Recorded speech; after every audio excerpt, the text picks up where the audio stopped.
Quando eu cheguei à cidade de Kayseri, no centro da Turquia, eu precisei tomar uma difícil decisão e escolher qual caminho seguir em direção à Geórgia. Ir pelas montanhas de Sivas por dentro do país ou pedalar rumo ao norte até chegar ao Mar Negro e de lá ir numa reta só até a fronteira. Ainda era inverno, mas como eu já tinha atravessado a Europa de norte a sul e achei que o frio mais rigoroso já tivesse passado, eu me senti confiante em ir pelas montanhas. A história da foto de hoje vai mostrar como uma sucessão de escolhas erradas me levou a viver o meu maior perrengue na estrada.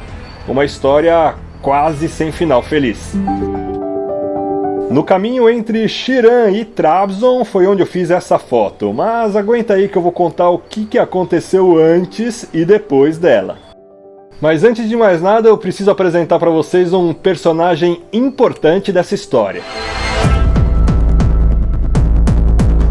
Esse aí é o Kangal, um cão pastor que chega a ter até 80 centímetros de altura com as 4 patas no chão.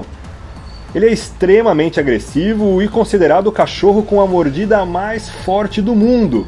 E típico da região de Sivas, justamente a região que eu tinha acabado de chegar. Olha aí que legal. Bom, agora vamos dar uma olhadinha no mapa para vocês entenderem um pouquinho melhor a região que a gente está falando. Aí Istambul, Capadócia e aí mais para o centro Kayseri e Sivas, a casa daquele cachorrinho simpático. E também uma das regiões mais frias do país. Dali o objetivo era fazer uma viagem bonita e agradável até Trabzon, que está no nível do mar e mais próximo da Geórgia. Mas não foi bem assim. De Kayseri até Sivas eu peguei tempo bom, mas 2 dias descansando por lá foram suficientes para o clima mudar completamente. E pela primeira vez desde que eu tinha chegado na Turquia, eu saí para pedalar com menos 10 graus. 73 quilômetros mais tarde eu cheguei a um vilarejo chamado Zara e ali eu me dei bem.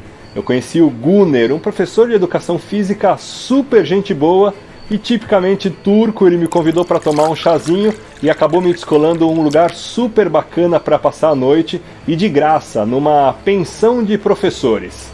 O dia com final feliz até pareceu um bom presságio, mas na manhã seguinte eu cometi um erro ainda mais grave do que atravessar aquela cadeia de montanhas no inverno. Eu abri o mapa e vi que haviam 2 caminhos de Zara até Gulova. E eu escolhi a rota norte sem nem pensar depois que eu vi que ela era 15 quilômetros mais curta. Mas o mais importante eu não tinha checado, a altimetria e se haviam pontos de apoio pelo caminho. De barriga cheia e banho tomado, eu saí da pensão com 9 graus negativos e comecei a subir aquela estrada espetacular, cheia de picos nevados no horizonte. Mas ela era muito íngreme, tinha trechos com 12 graus de inclinação na subida e logo no início algo me dizia que eu tinha feito a escolha errada, mas já era tarde demais para voltar. Não tinha absolutamente nada nem ninguém pelo caminho, nem um restaurante, posto de gasolina ou qualquer ponto de apoio onde eu pudesse parar para descansar e me aquecer um pouco. E para piorar, logo no início, a água das minhas caramanholas congelou. E enquanto eu pedalava montanha acima no sacrifício, adivinha só quem apareceu? Um Kangal veio com tudo pra cima de mim e ele usava uma corrente no pescoço igual a esse aí, o que fazia ele parecer ainda mais assustador. Eu consegui descer da bicicleta e comecei a usar ela como escudo. Bom, eu tentei conversar com a voz mansa, depois gritando, fiz aquele jogo de ameaçar pegar uma pedra no chão, né, pra ver se ele se assustava. Isso costuma funcionar com os cachorros, mas nada. Até que eu realmente peguei uma pedra, atirei pra longe, ele saiu correndo e voltou. Não estava tendo muita negociação ali, eu estava com o coração na boca e de repente apareceu um senhor que parecia ser o pastor ali do rebanho e chamou ele e ele foi embora e aí eu pude respirar aliviado. Além do baque psicológico por conta do frio e daquele susto, estava realmente muito difícil de seguir viagem.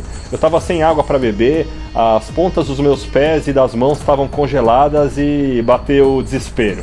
E chegando naquele passo de montanha eu vi um galpão com um monte daqueles tratores que limpam a neve estacionados. E logo um homem acenou e abriu a porta. E antes de eu entrar eu chequei a temperatura. Menos 17 graus. De novo. Aquele lugar foi um oásis, eu estava no meu limite, o meu nariz, os pés e as mãos estavam congelados. E do lado de dentro o ambiente era climatizado, tinha calefação, e mesmo sem a gente conseguir se comunicar num idioma em comum, os turcos entenderam a situação e logo me trouxeram chá, sopa e me encheram de comida, e de pouco a pouco eu fui recuperando a minha temperatura corporal e relaxando. E logo depois que eu terminei de comer, eu apaguei. Depois de umas 2 horas de descanso, eu desci aquela estrada e cheguei até Gulova, mas antes de eu ir embora daquele galpão, um daqueles homens que me acolheu me disse para tomar cuidado com os lobos. Era só o que faltava, né? No dia seguinte eu cheguei a um vilarejo chamado Shiran e lá eu tive que ficar parado por 2 dias por conta de uma nevasca. Depois o tempo abriu e a temperatura subiu e na saída da cidade eu aproveitei para fazer a foto tema do episódio de hoje. Foram algumas tentativas de composição e como o chão estava todo coberto de neve, eu usei a minha garrafa térmica como tripé. Olha aí o resultado. E a minha foto favorita é essa aí, clicada com a 35mm, ISO 100, abertura 5.6 e velocidade 1/500. Eu ainda tinha cerca de 150 km para percorrer até Trabzon e decidi fazer isso em 2 dias. Apesar de ainda ter bastante subida pela frente, mais da metade do caminho seria de descida até chegar ao nível do mar. E alguns quilômetros depois de fazer aquelas fotos, eu fui surpreendido na estrada por um grupo de homens armados. O problema não era comigo, claro, mas era pior. Eles estavam caçando lobos e um deles me disse: não acampe na região, o que era justamente o meu plano para aquela noite. Eu não ia conseguir fazer os 150 quilômetros num dia só, e eu acabei abrindo o mapa e achei um vilarejo no caminho, onde se tornou a minha esperança de encontrar um lugar seguro para dormir. E apesar do dia estar lindo, ensolarado, com aquelas montanhas nevadas, foi muito difícil de me concentrar na estrada e ficar em paz, sabendo que a qualquer momento eu poderia dar de cara com uma matilha de lobos. Enquanto eu ficava tentando decifrar se o que eu estava vendo na neve eram pegadas de lobos ou não, adivinha só quem apareceu? Dessa vez eram 4 cangaus e pela primeira vez na vida eu senti medo de morrer. Uma mordida daquele bicho arranca uma perna, um braço, e de novo eu tentei negociar, né? Eu desci da bicicleta, eu usei ela como escudo e ia rodando, né? Enquanto eles me ameaçavam, tentei conversar calmo, tentei gritar, tentei jogar pedra, repetir todas as técnicas que eu podia. O meu coração estava disparado, eu transpirava como se tivesse um baita calor. E eu fiquei ali desesperado, porque não tinha absolutamente nada o que fazer. E eu não sei quanto tempo passou e de repente apareceu uma caminhonete com 2 homens e um deles desceu e com um rifle atirou para cima e os cachorros assim se assustaram e saíram. Sem a gente conseguir, né, sem falar uma palavra, ele abaixou ali a porta ali da caçamba e sem nem pensar 2 vezes, eu subi com a bicicleta em tudo e acabei pegando uma carona, para minha sorte, até Trabzon. E depois que a poeira baixou, eu fui dar uma pesquisada sobre o cangal e descobri que além dele ser o cachorro que tem a mordida mais forte do mundo, ele também é conhecido como assassino de lobos. Vai ver que foi por isso que no fim das contas os lobos nem apareceram.